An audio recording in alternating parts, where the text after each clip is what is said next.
Test 1. You will hear a number of different recordings and you will have to answer questions on what you hear.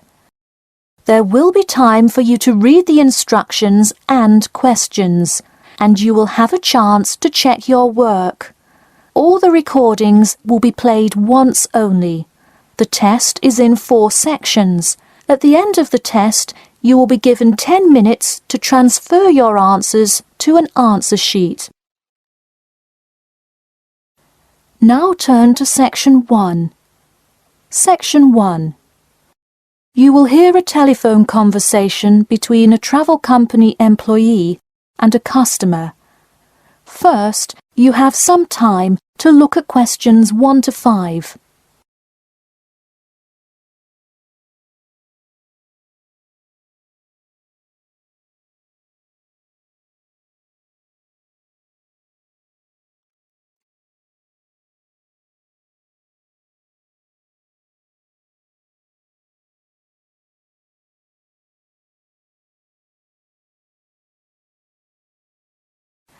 You will see that there is an example which has been done for you. On this occasion only, the conversation relating to this will be played first. Hello? Hi, good morning. This is Talia from Parrot Bay Travel Agency. Is Robert Goddard there? Yes, speaking. The man says that he is Robert Goddard. So, Robert Goddard has been written in the space. Now we shall begin. You should answer the questions as you listen, because you will not hear the recording a second time. Listen carefully and answer questions 1 to 5. Hello? Hi, good morning. This is Talia from Parrot Bay Travel Agency. Is Robert Goddard there? Yes, speaking.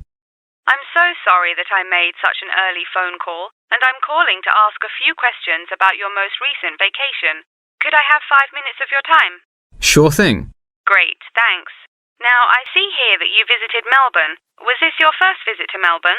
No, I have actually been there twice before. I see. Now, what would you say was your favourite part about Melbourne? Well, I did like seeing the exotic wildlife, and there are great sights to see, but I have to say I was most impressed by the amazing weather. Yeah, the weather there is amazing. Which of the sites listed as part of our official tour did you see? And of those, which was your favourite? First I saw the theatre, which was beautifully designed. It was not nearly as cool as the town hall, though. The building is a huge part of Melbourne's history. Definitely my favourite. I saw the aquarium too, but wasn't too impressed. I see. Yes, people often have great reviews of Town Hall. Now, I would like to ask you about your dining experience. Did you enjoy the food there? Absolutely, I loved it. I'm glad to hear it. Could you tell me a little bit about what you most enjoyed about the food? Being such an international city, I loved the variety. I could find any type of food I wanted, whether I wanted seafood, burgers, or anything else. You name it, and they had it. Did you drive to Melbourne? No, I flew. I thought about going by train, but in the interest of time, I decided to go by plane. Right, I see. Before you hear the rest of the conversation, you have some time to look at questions 6 to 10.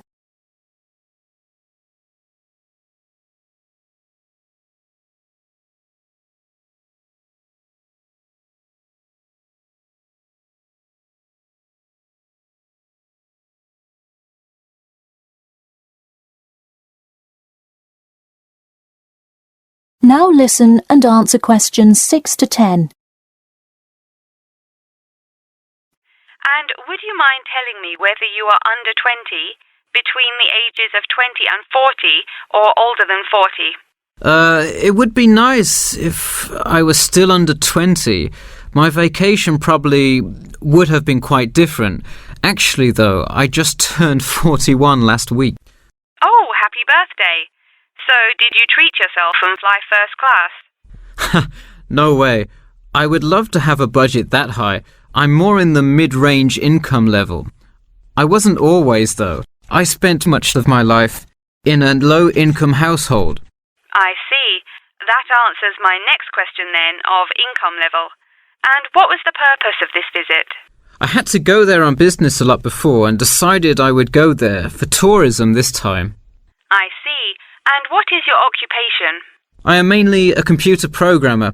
I also write for a travel magazine on the side, which is why I visited Melbourne before, but it's not my main source of income. I see. Wow, it sounds like you work a lot. Yes, I am very busy, which is exactly why I took a nice week-long vacation to Melbourne. I completely agree. Would you care to comment on your accommodation? My hotel was a good value. Staying in the city can get really expensive, so it was nice to find such a good price for the location and quality. I'm glad I didn't end up in some cheap motel in the middle of nowhere. I'm glad you didn't either. Well, thank you for taking part in our survey, and I'm glad you enjoyed your vacation. No problem. Take care. That is the end of section 1. You now have half a minute to check your answers.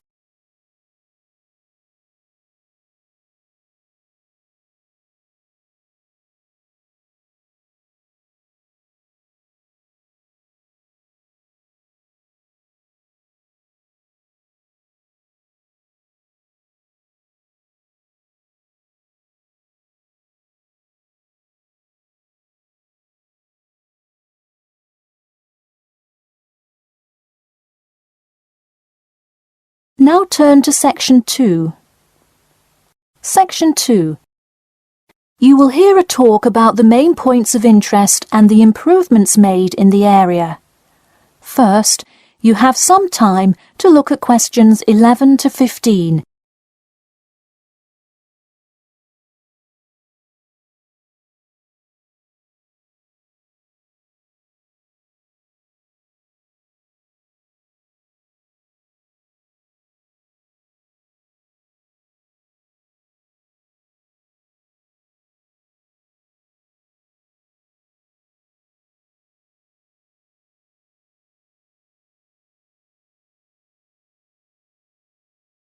Now listen carefully and answer questions 11 to 15. Thank you all for coming to our community meeting.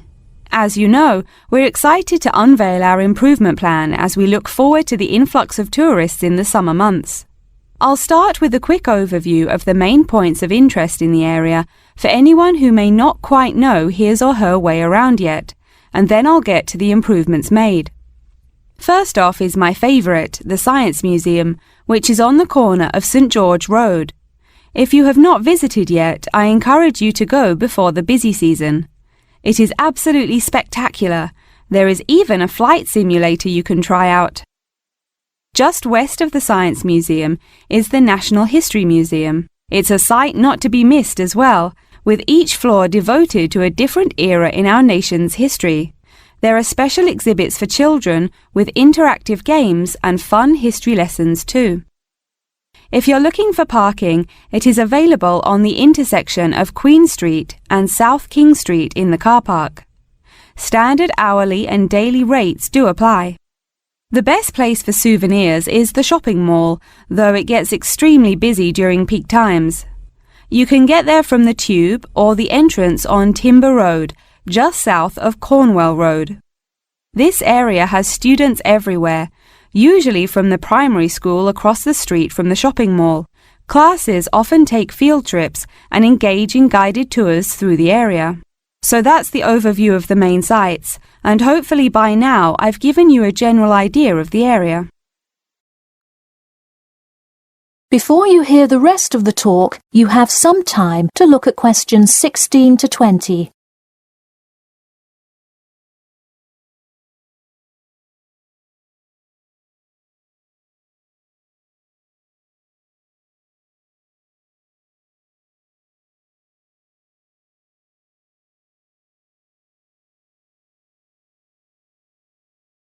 Now listen and answer questions 16 to 20.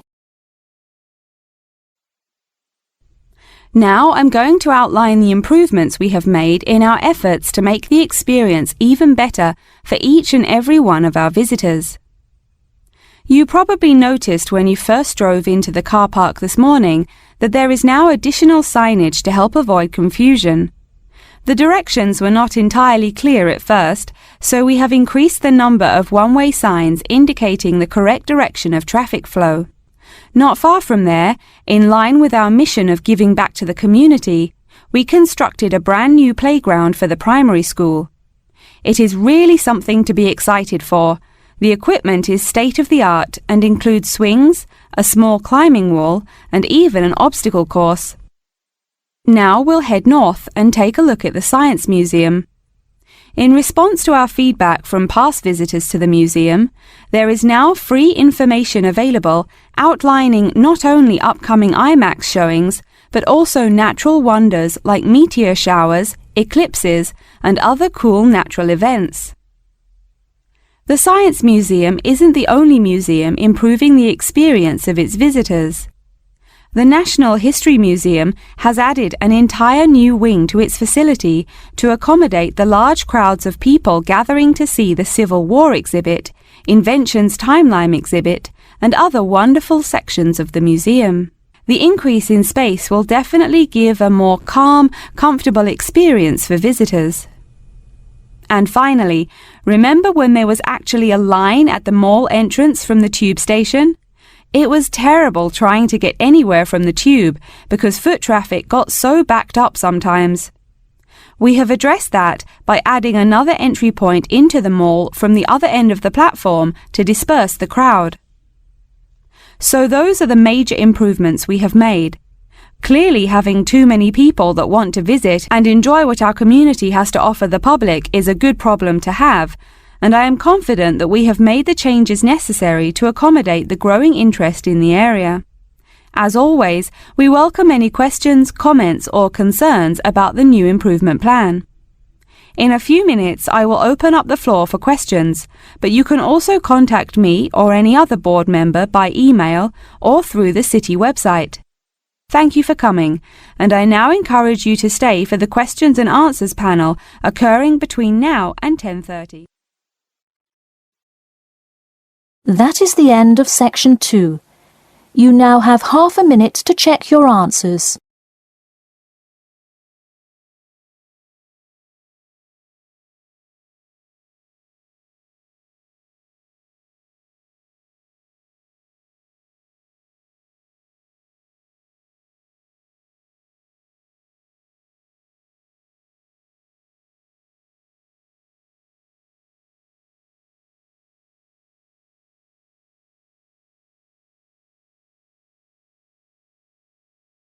Now turn to section 3. Section 3. You will hear two students called Jane and Mark talking to their tutor about the project assignments for their senior thesis. First, you have some time to look at questions 21 to 23.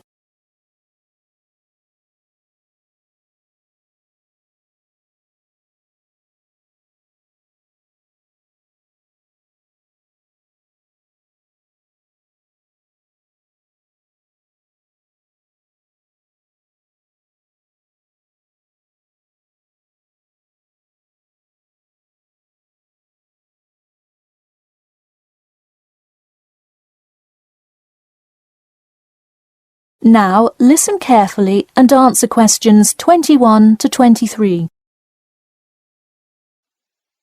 So, you were both given your project assignments for your senior thesis today, right? Yes, and we already have to submit our topics next week. But how could they give us a grade this soon? No, next week's due date will not be counted towards your final grade. The teachers are just going to read your topic and give you feedback.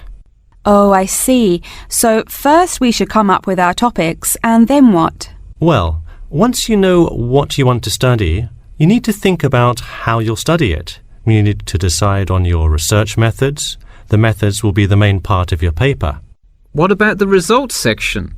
Well, I can give you feedback on that, but you will be the one carrying out an experiment, and thus will have to produce the results on your own. What I would like to do today is practice writing research papers before you even begin your report. I'll give you samples of old data from past experience, and you can practice writing results and drawing conclusions. I think that would be really helpful. Yeah, it sounds like a lot of extra work, but I'm sure it would make our actual project easier. You're exactly right. So let's get started. First, let's try this simple experiment on fruit flies. Read the information and then take 25 minutes to summarize a results and conclusion section. That's really important. Pay attention to the time limit. OK, does it still have to be 6,000 words? No, don't worry about that. What if we get off topic? I wouldn't worry too much. You'll have so much information to write about that it should be easy to stay on topic. Before you hear the rest of the talk, you have some time to look at questions 24 to 30.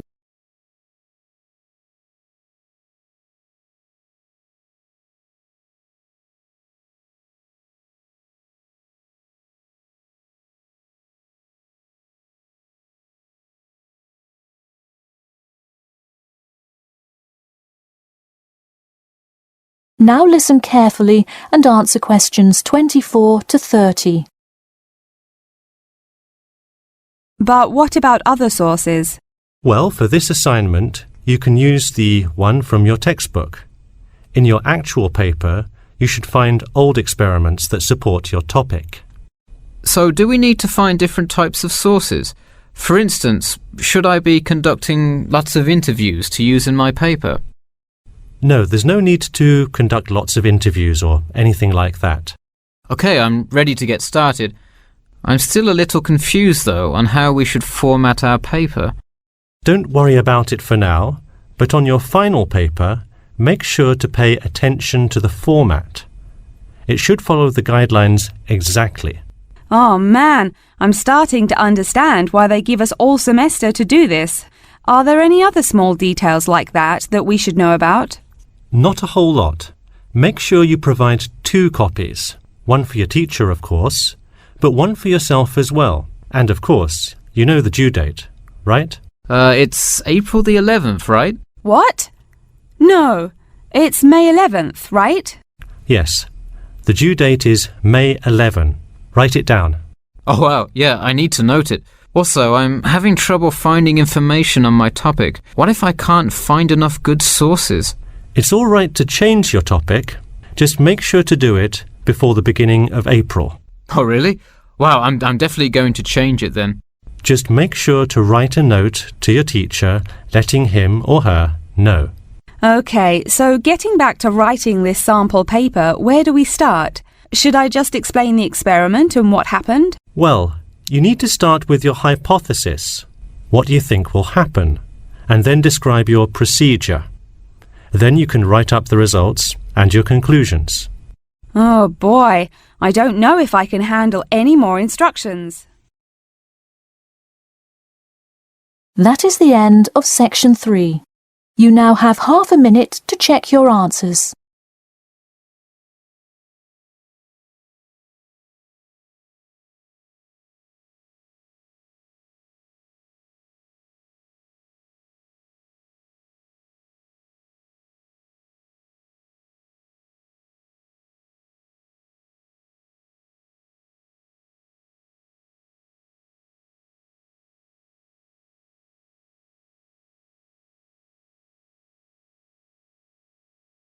Now turn to section 4. Section 4. You will hear part of a lecture about factors you should consider when creating advertising materials and the effects they can have on your product sales. First, you have some time to look at questions 31 to 40.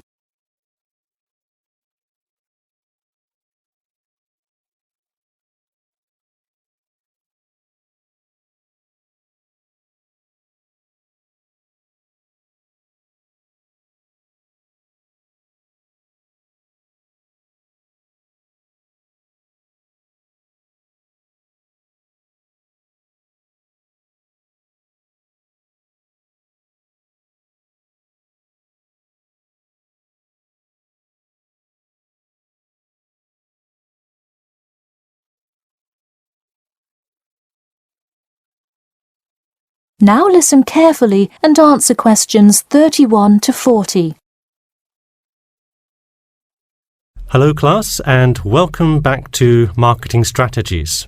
This week I will expand upon last week's lecture by talking about factors you should consider when creating advertising materials and the effects they can have on your product sales. Lesson 1. Limit your advertising to the geographic area of your target market.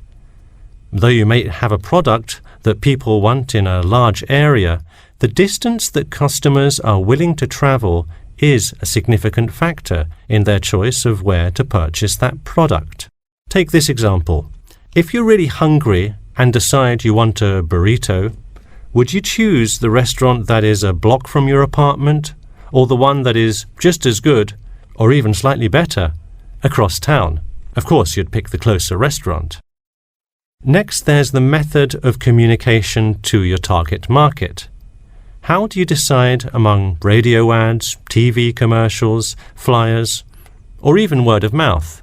While we often think of the visual presentation of ads, there's much more to advertising than the look. Studies show that consumers are much more likely to remember advertising slogans if there's also a sound plate. Did you know that your sense of smell is closely linked with memory? Think about Mandy's candy store up the road. Every time you walk past it, you can just smell the chocolate, right? I bet you can almost smell it now. Just mentioning the name brings about the smell memory and, in turn, a chocolate craving. What better way to sell chocolate bars? Obviously, sometimes appealing to the senses isn't the most practical way to advertise.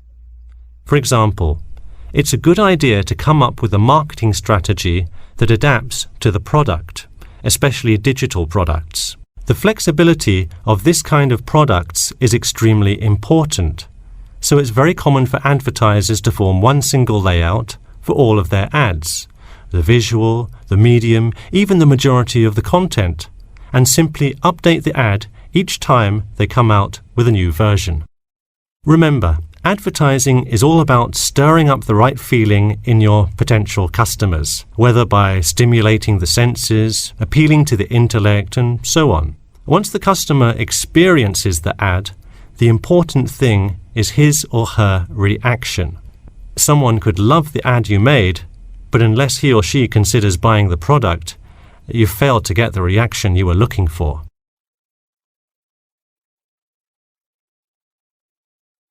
So once you have successfully reached your target customer, and you have his or her business, often you'll want to expand to a larger market. More often than not, the same marketing strategies you used in your small campaign may not work for a larger audience.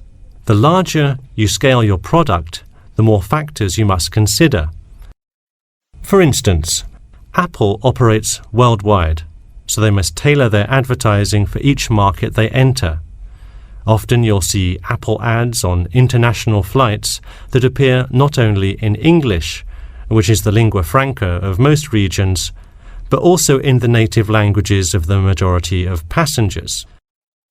I travelled to Russia last week, and it was really interesting to see the same Nike ad that I've seen 100 times, except this time it was in Russian. Okay, going back to the medium of the advertisement, even after choosing to create print ads instead of radio announcements, television commercials, etc., there is more to consider. If you print your ad in a newspaper, it will be read by a far different audience than if you print your ad in a popular magazine. Would you put an ad for the new Justin Bieber album in a newspaper? Probably not, because that product is most suitable for youths. Let's face it, do you know anyone under the age of 25 that buys a newspaper? No. Now let's try a few strategy exercises. Imagine you're a company that is aiming to improve the environment by making products that reduce human waste. How would you advertise your product? Clearly it would send the wrong message if you put up flyers or other materials that cause lots of waste paper. Consider instead putting commercials on the Health Channel or buying ad space on websites like UNESCO. Or here's another example. What is one great place to advertise suntan lotion? How about a swimming pool? It has the exact group of people that need the product. All right, one last thing. Let's say you're filming a commercial for a water filter pitcher. What would be good scenery to use for the background? Think about somewhere calm and relaxing with clean, fresh water. Can't you see how much more effective a commercial with the beautiful scenery and flowing rivers of a national park would be than, say, water dripping from a tap? So to wrap things up today, think about the geography of your target market, the type of marketing material you should use, and the most effective way to appeal to the customer in order to make a successful ad campaign. That is all I have for you today. Make sure to read through Chapter 8 for Monday if you have not done so already. Okay, now I'd be happy to answer any questions you may have. That is the end of section 4. You now have half a minute to check your answers.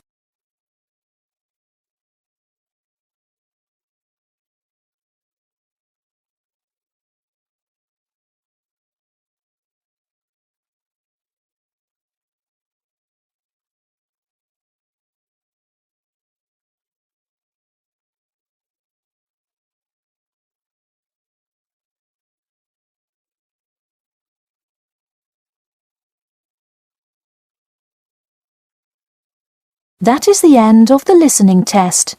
In the Ielts test, you will now have 10 minutes to transfer your answers to an answer sheet.